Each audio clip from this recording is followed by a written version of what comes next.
On today's show, it's time to take a little bit of a look into the future, see what our bets might be as far as this upcoming Cavs season goes. I brought in the one and only Matt Fontana to discuss it all on today's edition of Locked On Cavs.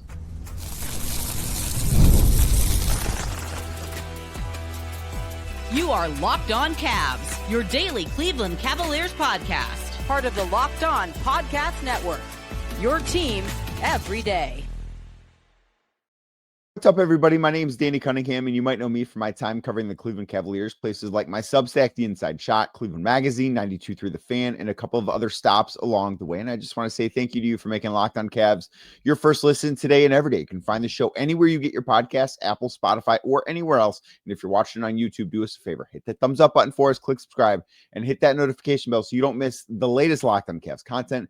A proud part of the Locked On Podcast Network, your team every day. In today's episode, fittingly enough, brought to you by FanDuel. Right now, new FanDuel customers can bet just $5. If that first bet wins, you'll get $300 in bonus bets to use across the app. Download the FanDuel Sportsbook app today. Happy to be joined today by Matt Fontana. You might know him as the host of the aptly named Matt Fontana Show on Big Play, or you might hear him on ESPN Radio from time to time, as well as 97.1 The Fan in Columbus if you're down that way. And Matt, I wanted to have you on because I love talking sports betting with you. I know it's not necessarily the thing you are most known for because you've got a lot of bad takes elsewhere, but I know that you really do like to dabble. Start the show, but here we are. Of course it is. I know that you do really like to dabble, and I think that this is kind of the perfect time of year to do this because we're close enough to the NBA season to know what everything is looking like, but we're also far enough away to where, hey, you know, these are still actually futures bets. Like, we're still getting good odds when we look at these things.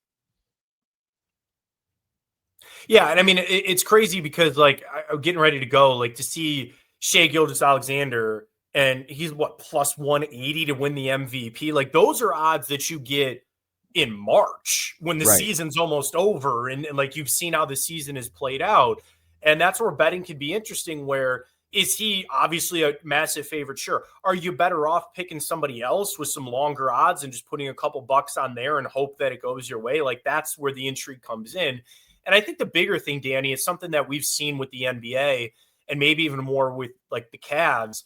I guess it's any league, but certainly, like, there's a list of haves and have-nots. Like, there are teams where the divide is so big. And when you factor in two things, number one, injuries, Jason Tatum, the Celtics, where are they going to go? How's that going to be? But then on the same other side of it, same thing with the Celtics, the new CBA and the new aprons and the new tiers and how much your roster construction, you don't have teams built for dynasties. That's not what the NBA wants. So that's where you open it up to some new blood here. And you've got a team like the Thunder, who I get were a big favorite for the majority of the season. But, you know, when I start a lot of seasons, you know, whether it's baseball, whether it's football, certainly with basketball, I think you and I could sit here and say, there's probably only, what would you say, 5 or 6 teams that you really think have a legit chance to win a championship? Yeah, I think that's probably fair. And truthfully, I think there's only 2 in the Eastern Conference. Right. And I think overall, I think you could make the case for 4, maybe 5 in the West. Although I think the Clippers, especially with everything going on, like, that team's just not going to win the title this year for as good as they are.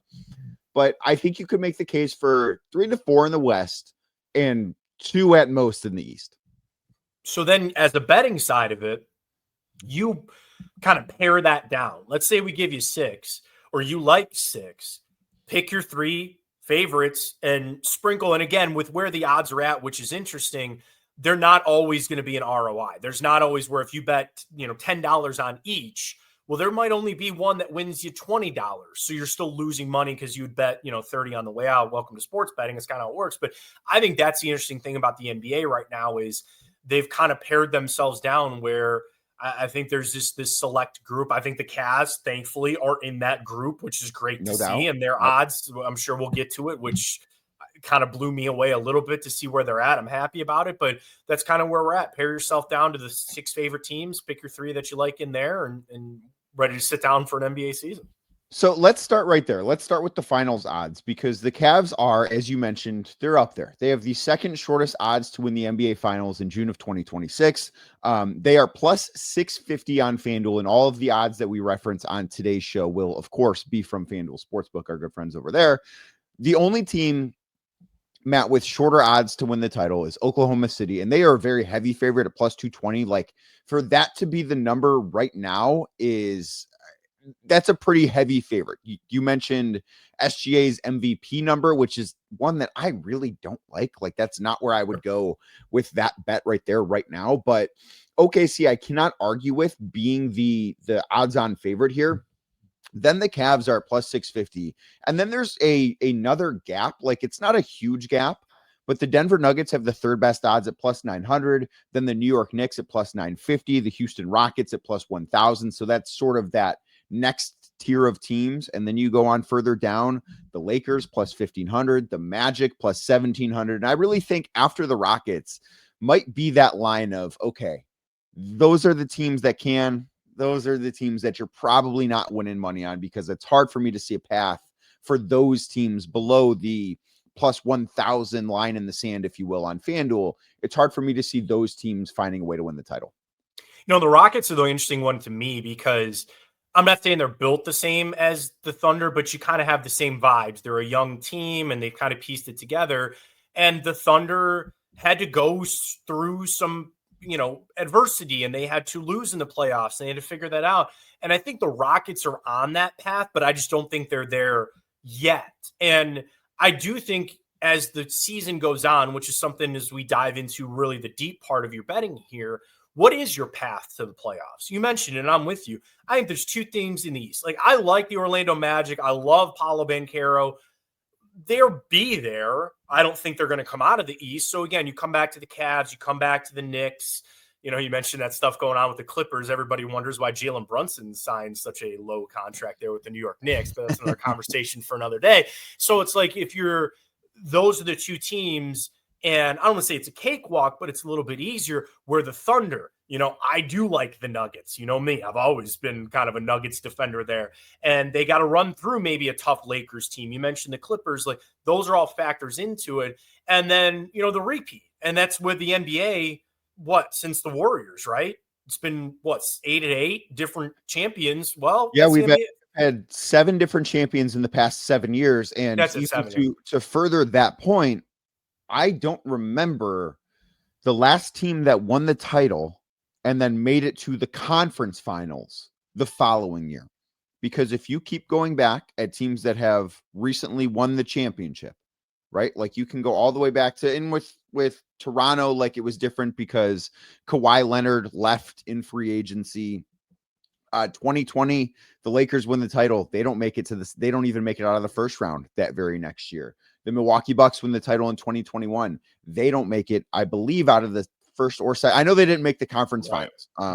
But so they didn't advance far enough the next year. The Golden State Warriors won it in 22. They had a season from hell, if you will, that next season. They didn't make it out of the second round. So we have not only seen a lot of volatility as far as champions go, we haven't seen a team come close to repeating. And the Thunder are, I think it's fair to say, set up better than some of those other teams were, just because they've been so young. But things can go wrong. And I think that is something that we have learned both here in Cleveland with how the playoffs went last year, and two, with how good a lot of these teams are. I'm not saying that I would pick against the Thunder to win the title right now, but I also just don't think it should be the most stunning thing in the world if this year doesn't go as smoothly for them as last year did. And that's the thing. We're also then putting the odds in it. Where, like, if I was just sitting here, Matt, pick your champion. Well, I'd probably go with the Thunder. But if I'm placing wagers on it for a plus 200 return, yeah, what's the old saying? A win is a win. You don't go broke taking a win. But if I'm looking for better juice, and especially at this point of the season, where the odds are meant to be the longest, relative speaking, there are teams that get off to a slow start. They drop them a little bit. You try to pick them up, on a dip and try to get them on a sell, I guess, basically. But at this point, you're right. It's there. The odds tell you that it's probably okay. You're looking at it this way: Thunder or the field. Sure, they're good, but I'm kind of with you. Like, I'd rather take the field in that. And that's where I'm going to need to pick my best 3 teams in that field and hope, craziness kind of happens there. I would certainly take the field in that discussion. And I think if you want to look at the team that might have the best looking odds right now, You could sell me it's the Cavs because they were so good last year and just things went wrong and that's why they didn't make the finals. And if you want to sell me that things are going to be different this year, like I will listen to that. But I look at Denver and say they took the Thunder to 7 games last year. They're plus 900, which I think they should be closer to where Cleveland is in the odds right now. I think they should be probably plus 650, plus 700 about where the Cavs are. I just think plus 900 is some really good value on Denver. And I don't know that they're going to win the title, but I look at those teams. If you want to break them into groups and say, OKC's in its own group, and then the Cavs are in the next group by themselves. And then there's that group of Denver, New York, and Houston. Denver for me is the easiest pick out of that group. So that's just kind of where I would lean. If you want to make a worthwhile futures bet that's not the Cavs, Denver would be the play for me. I completely agree 100%. I like your ordering there, and I'm kind of with you. I think Denver is closer to joining the Cavs up in tier 2 than they would be dropping down, in that thing. So I like them a lot. They had that roster change, like Porter's out. Who did they bring in? Who am I missing? Cam Johnson. That's it. They brought Cam Johnson in. That's right. And there are a lot of people that were really excited about that. I'm a big Aaron Gordon guy. Obviously, you have Jokic. You still have Jamal Murray. So I like that Nuggets team a lot. It's a little bit of, obviously, the coaching change of it, too, and the shock that went into all of that. Like, I like the Nuggets. I would put money on FanDuel on the Cavs. Already have. But the Nuggets are the other team that I'm definitely going to put a little bit on. Wow, already have. Look at you getting ahead of the game. Well, we've got some other Cavs lines that we need to talk about. A win total, odds to win the Eastern Conference, and some player props that we're going to dive into next right here on Locked On Cavs. But first, today's show brought to you by Open Phone. If you're running a business, you know that every missed call is money left on the table, right? Let's say that you're out there, you need a service provider, your air conditioning breaks, or even worse, you have a plumbing emergency and you need something taken care of. You need it taken care of quickly. You're calling service providers, right? You need somebody there that can help. If you call somebody and they don't answer, you might leave a message, but are you going to sit around and deal with this emergency and just wait for them to call you back? No, you're going to call somebody else until you get the job done. That's exactly why you need Open Phone. Open Phone is the #1 business phone system built to streamline and scale your customer communications, all from an app on your phone or your computer. Open Phone lets you manage business calls and text from a single app, and the shared inbox feature is a game changer because your team can jump into any conversation instantly without missing a beat. Plus, their AI agent handles after-hours calls, answers common questions, and captures leads so that you never miss a customer. Right now, Open Phone offering listeners 20% off your first 6 months at openphone.com/LockedOnNBA. Again, openphone.com, openphone.com/LockedOnNBA, LOCKEDON NBA. Plus, if you have existing numbers with another service, Open Phone will port them over at no extra charge. Open Phone, no missed calls, no missed customers. Thank you again for making Locked On Cavs your first listen today and every day. Like I said earlier, you can find the show anywhere you get your podcasts, Apple, Spotify, or anywhere else. And Matt, the Cavs currently have a win total set on FanDuel at 56.5. It is -110, both for the over and the under. So there's no real lean, if you will, from the folks at FanDuel as far as where they expect this to go. But I have to tell you, I really like the over. I don't think that they win as many games as they did last year. They won 64 games, and a lot of things have to really go right to reach that sort of number.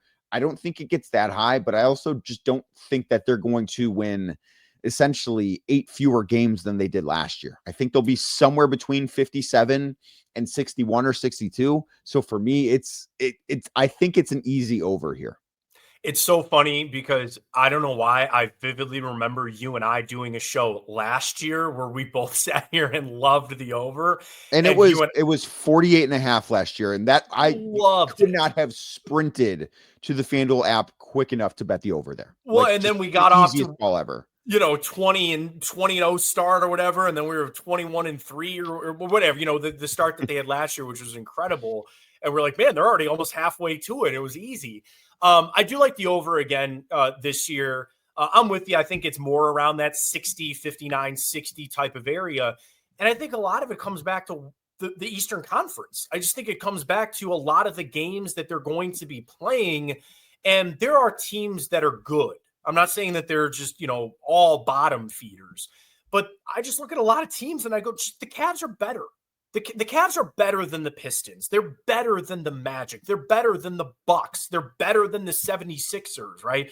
And it doesn't mean that they're going to beat them every single time they play them, but more often than not, they are going to. And then you're going to get into some teams that are really down in the dumps, and you could just kind of take advantage of it. And I think the Cavs have this thirst, this want, where the conversation over the last 3 years has just been what? They don't get far enough, or they're not taking advantage of Donovan Mitchell. And I know he's here, and I know he's not going anywhere, and all the craziness with Darius Garland and Jared Allen, or they trade him. When's Evan Mobley taking that next step? And I think last year was a step forward to say, we hear this and we want to prove everybody wrong. And they did it in the regular season. I think this year, obviously, is a step forward, and we want to prove everybody wrong in the playoffs. But what is your easiest path in the playoffs? The number 1 seed. And do you remember what my hot take was last year, who the number 1 seed in the East was going to be? I feel like it was someone dumb. It was not Boston. Was it the Knicks? It was the Knicks. Yeah, I was really, really high on the Knicks last year. So I will not make the same mistake this year, and I'm going to say the Cavs are going to get that done and get after it. And that's just where I think there's a thirst for them to want to do that. So, yeah, I mean, to get there, they're going to need to hit that over on the 56.5. Let me ask you a question, because this is what I don't know that they do. I think 55 wins get you the 1 seed. And I think they will clear that. I can listen to that. I think they'll be closer to 60, but the Knicks win total is set at 53.5. And I think that is a good number for them with a new coach, considering that they might play a different style. And they've had a lot of guys that have had injury concerns. And I can't sit here and say that the Cavs haven't, certainly, because they have as well. But I also look at it and say the Knicks played deeper into the postseason last year. And I think that is something that does matter. They had to play basketball for an extra 2 weeks. They played a lot of extra grueling games. And I just wonder, is that going to have an impact on this upcoming season too? And then let me ask you this. What would be the reason for the under? Injuries, probably, but I kind of think that's baked in. I kind of think some injury concern is baked into what this number is, because we know Max Strus not going to be available at the start of the season. We don't know when he's going to make his season debut for the Cavs. I think, believe Darius Garland will not be available to start the regular season. I think there's a chance, but I wouldn't bet on him playing opening night in New York. I think injuries are a little baked into that number. Like if Darius Garland would not have had off-season foot surgery, I think this number would be a little bit higher. I don't know that Max Strus necessarily affects it all that much, but I do think if Darius Garland was going into the season completely healthy, this number would be 58, 59. I just think it'd be higher. Yeah, I agree with you. And knowing that too, they're going to get Donovan his rests as they've done in the past. And I know we have the other odds that I want to get to, or that we'll get to, about Donovan Mitchell. So I'll kind of save my commentary about Donovan, but I think the same thing applies here, is that it is more of a team game for the Cavs too, where even if they have injuries, they're going to have DeAndre Hunter to be able to step up. They still have Jared Allen. It is much more of that built team. And I think Kenny Atkinson has shown, like, he knows how to navigate and manage a regular season as it goes through, even with the in-season tournaments. And, the Cavs are back on national TV all the time. You're playing on Christmas Day. You got all these fun games coming up. But I think they're better equipped to handle that regular season. And I think they have a real goal of that number 1 seed. So I'm with you. I'm going to take the over again this year too. And then the thing that I think is I don't want to say a safe bet, but I think one of the more interesting lines out there is the Cavs are the favorites to win the Eastern Conference. They are the favorites to come out of the East and go to the NBA Finals this year, with odds that keep getting shorter, Matt. It seems like every time I check, because one of the things that I do when news happens, and I know that you know this because you and I have talked about this, whenever news happens, I go and check, well, what did this do for the Cavs odds to win the finals? What did this do for the Cavs odds to win the Eastern Conference? Like when Max Strus, it was announced that he had a broken foot and had surgery on it, was going to miss time, immediately go to FanDuel to see what the odds shift to. I don't mean to laugh, but like real quick, you see how those people send the funny tweets out, like Jadeveon Clowney signs with the Cowboys, and they're like, Super Bowl odds, and it's so before Jadeveon, and then after, and then the same exact number. Like, that's me. That's what I do. That's it. You want to just look and see. And some things it was like, hey, odds before and odds after, and they're exactly the same. But yes, that's exactly what I do. And the Cavs keep getting their odds keep shortening. They are right now, as we record this at 10 o'clock in the morning on Thursday, September 18th. They are plus 220 to win the Eastern Conference. They are the favorites. The New York Knicks have the second shortest odds at plus 330. There was a time earlier this offseason that the Cavs and the Knicks had the same odds. They were both right around plus 310. The Knicks have gotten longer. The Cavs have gotten significantly shorter. And I just find that very interesting. That is how this line is moving. I'd imagine that's money coming in too, as we get closer. Well, the to Cavs season. haven't made moves to change it. Like the Knicks are the team that has signed guys here. They signed Malcolm Brogdon last weekend. Obviously, they brought in Jordan Clarkson, Yershon Yabusele. Like they're the team that has made, and I mean, Lonzo Ball, I do think is very significant. Larry Nance Jr. will be helpful, but the Knicks are the team that made bigger splashes this offseason. Mm-hmm. Yeah, for sure. And I just think it's a lot of people looking at the Cavs. And there's two things. You could either be all in on the Cavs or you're out on the Knicks. And that just kind of comes back to our conversation of two teams in the East. I don't know many people putting a lot of money on the Bucks, or I know the Magic are kind of a up and coming kind of hot team, and you think they could be the next Thunder and shock everybody and all that. Nothing? No. Thunder shock. I thought you were. Oh, that's terrible. Yeah, it was bad. That was bad. I just wanted to see if you get it there.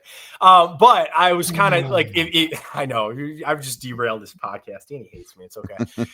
If you're looking at the East though, and you really think it is just down to those two teams, there's two ways you're going to bet for the Cavs. You either really like the Cavs or you're going to fade the Knicks.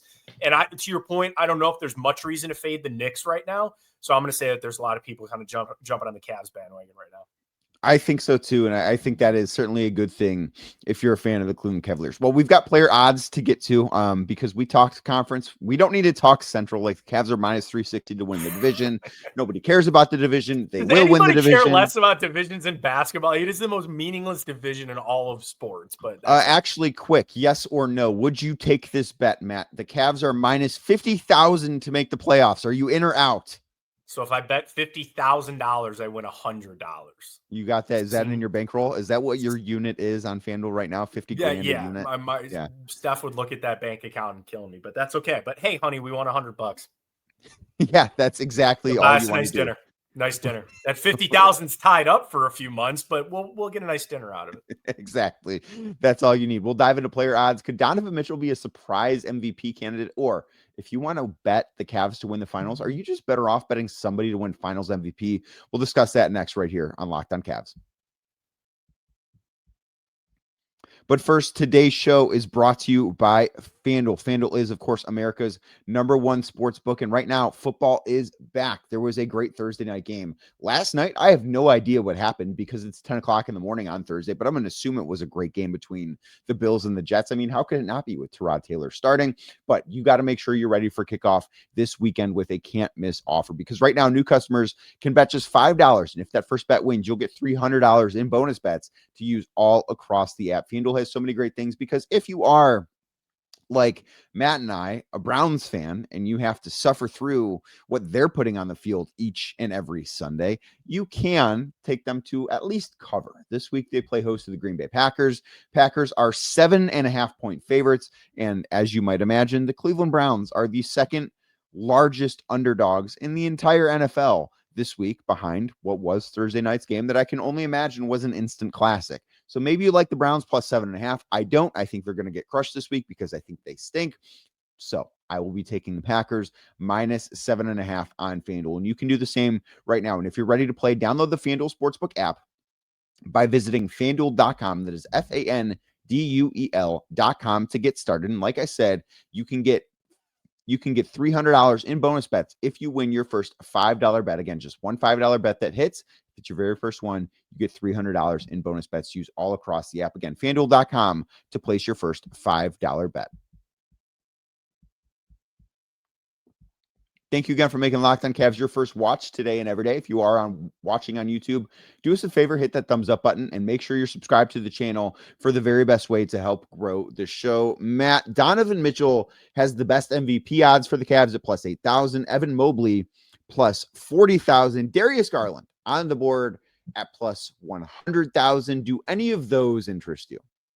Unfortunately not. And I think the commentary on Donovan Mitchell is more just he's a team guy. So it's going to be, he's got nights, he's going to drop 40, he can drop 50 on you, but he understands that sometimes there's nights that it's going to be Evan Mobley's night. He understands there's going to be nights that it's going to be Darius Garland when he gets over his injury. And all the other ones, like, I'm not saying that Shea doesn't have great players around him because he does, but that's his, and it's Donovan's team, but that goes as Shea goes, and the Cavs go as Donovan goes, but it feels different than Luka. It feels different than Jokic. It feels different than I think Wembanyama, is up, like all those kind of guys. It's just a little bit different for some of those other players where I just get a different vibe with Donovan Mitchell, where he is more of the team aspect guy. Now, that being said, the path is what? The Cavs are the 1 seed in the East. Maybe even the number 1 overall seed. They have the most wins. And Donovan's averaging high 20s. And he really is the facilitator. And I paused on this one thing. Donovan Mitchell's been an elite player for a long time. And is it just maybe some of the voters saying it is his time to win an MVP? Now, for that to happen, you would need Shea to be out of the conversation. You need Jokic to kind of be out of the conversation. You would need disaster seasons, I think, in both Denver and Oklahoma City. I don't want to say injury because I don't want to wish that on anybody, and I don't want to bring it up. But it's that's kind of less team success than pictured, right? Like if OKC only wins, and it's hard for me to see a world where this happens. If the Thunder win like 48 games, Shea's not winning MVP. Sure. If Denver wins 45 games, which again, I don't think either of those two things are happening. Jokic ain't winning MVP. Like that is how the door opens for somebody on the Cavs. Yeah, and it would be Donovan. Obviously, he is our best player, and we go as he goes. But yeah, it's just a little bit of a different vibe, and I do think the bet to be placed, and I haven't checked if FanDuel can do this, the MVP coming out of the East or the West, like it's so much heavier that it is over on the West.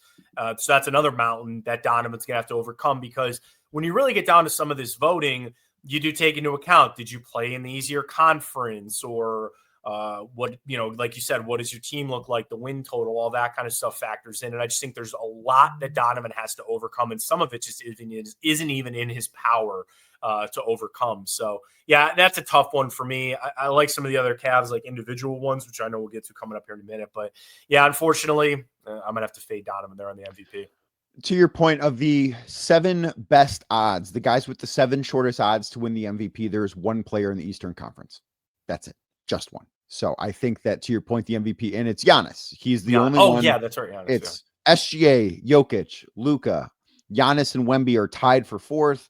Anthony Edwards, and then Kevin Durant are the top 7 before you get to Cade Cunningham, Jalen Brunson, Donovan Mitchell, that next group, all Eastern Conference guys. Really, then there's a run of Eastern Conference guys. You have 6 Eastern Conference guys before the next Western Conference guy. And going through the awards, Evan Mobley plus 2,500 to repeat as Defensive Player of the Year. I don't think he's going to do it this year. I think that there are a number of other ways that you could go. So I do think those odds are kind of appropriate. And I think that as long as Victor Wembanyama plays 65 games, he's going to win that award. I don't know that we need to spend a ton of time on that one. And then the one that I find maybe to be the most interesting with the Cavs, because they do have the odds on favorite, is the 6th man of the year. DeAndre Hunter is the odds on favorite on FanDuel right now at plus 650 to win 6th man of the year. And Matt, I hate that. I think there's no chance he wins this award. I really do. I think he's going to be a starter. I don't think he's going to be a 6th man this year. I think that he's going to be somebody that starts a majority of his games. I think that he's going to earn that starting small forward spot with Max Strus out to start the season because of the foot injury that he had to have surgery on.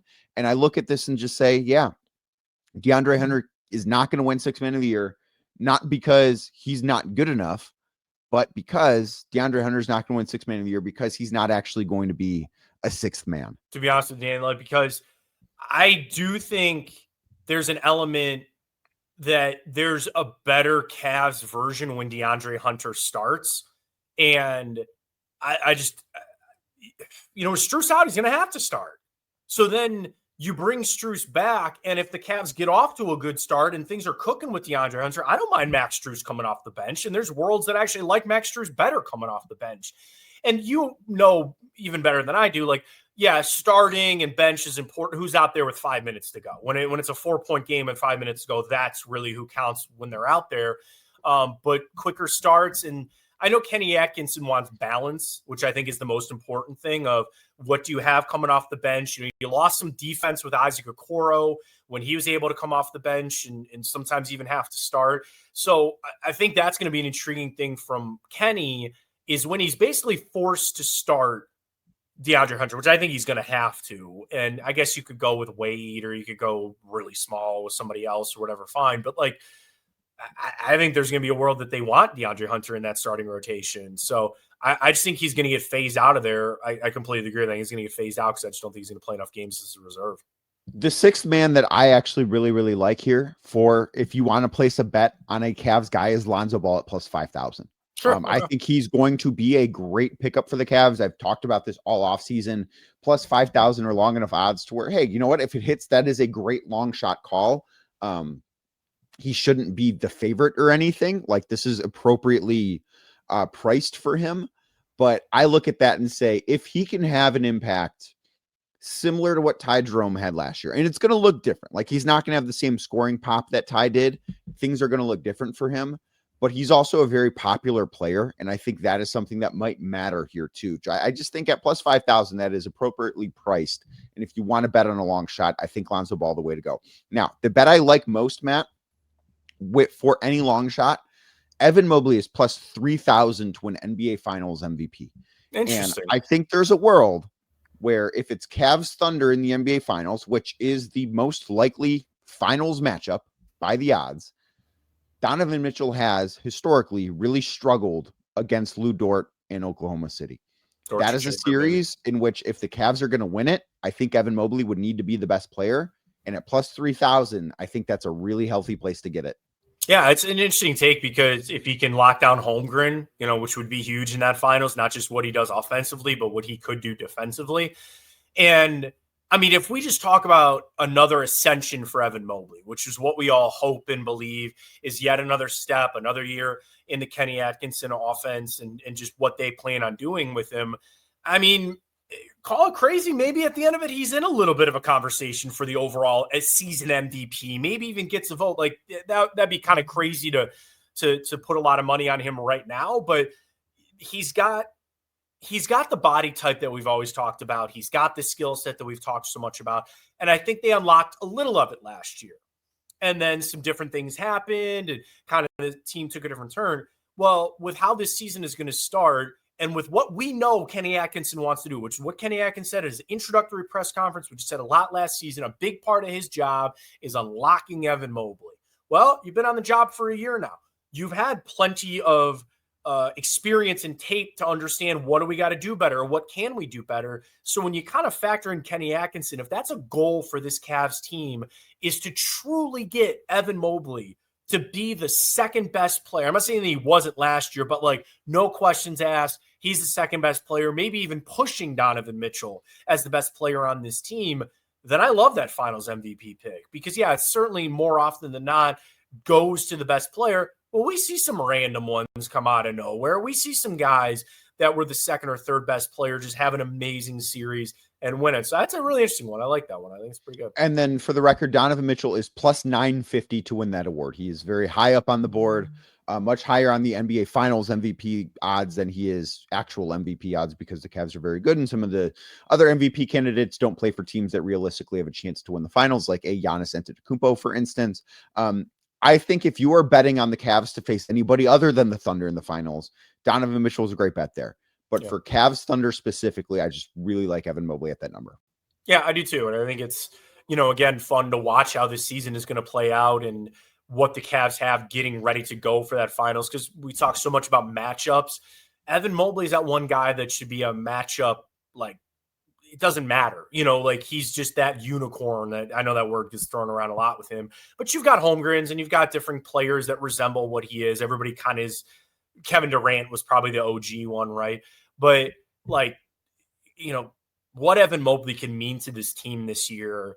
And I just, it's exciting to see the potential for him. So I'm with you on the MVP season where it's just like, it's everybody where, again, finals, you're just kind of getting it down to your exact point where you just have this smaller kind of list of guys to go with. I like that bet. I think it's pretty good. I think it's a good one. And you know what, Matt? I think you did a good job today. This was a great experience for everybody. Thank you so much for joining Locked On Cavs today. You didn't tell everybody that I hit one of the best drives that you've ever seen on a particular hole. I thought that's how you were going to intro me, to be honest with you. You did, and I am going to play that course in. I will be on that Rub it course 55 minutes from right now. So I'm trying to wrap this show up so I can go play golf, man. Think about me when you're on that tee box. So was it 16? No, that was the 8th hole. Oh, man. 8. Well, Although sorry. actually 16, you had a very good drive too, but the 8th hole, you had a great drive.